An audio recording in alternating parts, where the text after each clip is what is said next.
Now we need to extrude cut this part here. So select the right plane and start a sketch. Pick a line and snap to the intersection point. Then draw a line, another one, and snap to the intersection point once again. And connect these two lines. Select this edge and this line and set them to be collinear, and do the same here. Now simply finish the sketch and select extruded cut, and here through all both, then hit OK. And here we have this cut. Now we need to cover this pipe and this one and this one. To do so, from moldments, select end cap and select this face. Make sure to have it outward. The thickness is 5, and for the offset to be 0. Once done, this cap will cover this pipe. Then zoom out and select this face, and then select this face. Once done, finish the command. And here we have all the open pipes covered.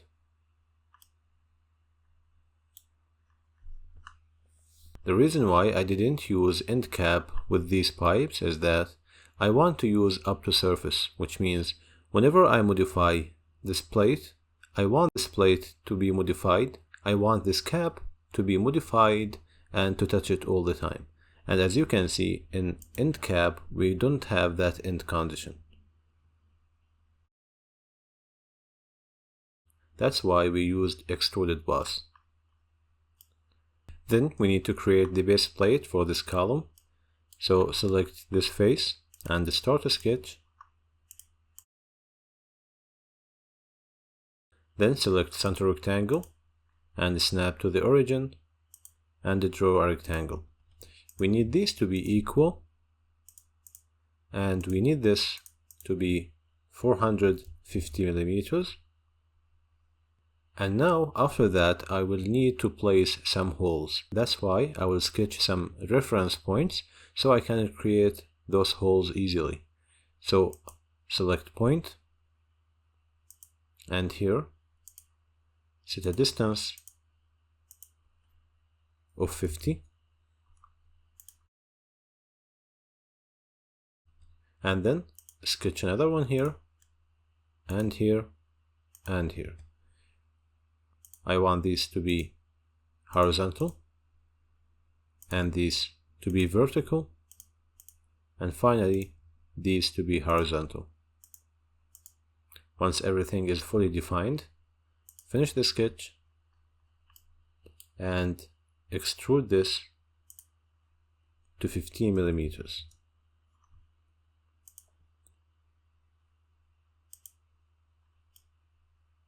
Now we need to place the holes, but before doing so, make sure to show this sketch so we can pick these points. Then select Hole Wizard and make sure to select Hole, Asymmetric, then Drill Sizes, and for the size I want it to be 25 millimeters.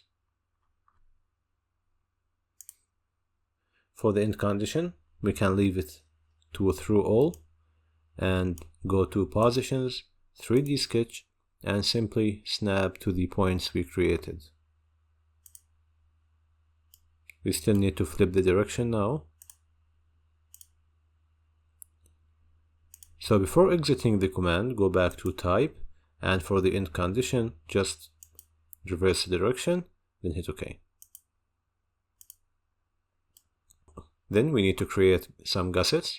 So select Gusset, select this face and this one, and make sure to select the front. Here we have this small gusset, so we can control the dimensions. So I want this to be 200, and this one should be something around let's say 90. 90 is a little bit big. 90 is a little bit bigger than the plate, so let's set this to 85. And this one should be 250.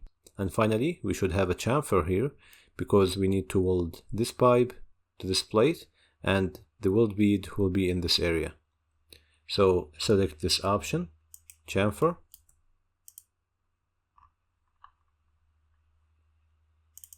and set this to be 20 by 20. Then the thickness should be 10 millimeters, which is here. And make sure to have it in the middle, then hit OK.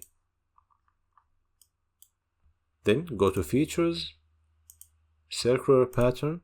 For direction 1, select this face, and for the bodies, select the gusset. Make sure to select equal spacing, and the angle should be 360, and the total number should be 4. Then hit OK.